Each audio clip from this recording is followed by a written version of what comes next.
Alright, y'all, so what we're gonna do, we're gonna take it back to some love, peace, and soul with the one and only Don Cornelius. Don Cornelius, and as always in parting, we wish you love, peace, and...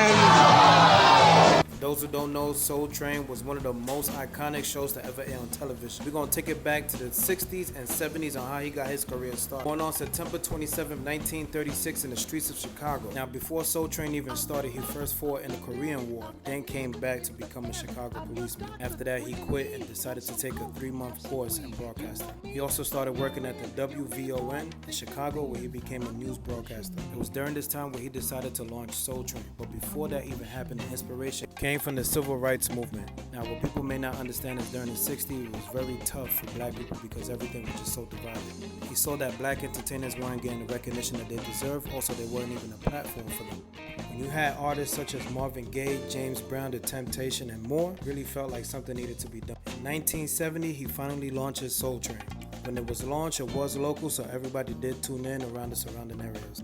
It wasn't until 1971 where he got the recognition that he deserved, moving the show to Los Angeles. From there, everything went up top.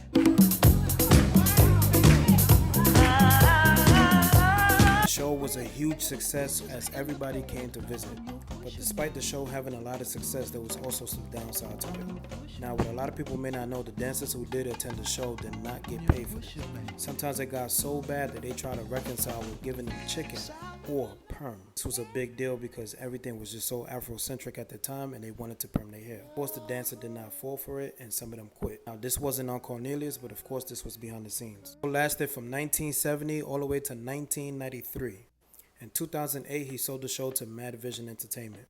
During the mid-2000s, he did rack up a few domestic charges on his previous wife, Victoria Chapman, who was a former porn star. Everybody in the circle did warn him about this woman, but he did not listen.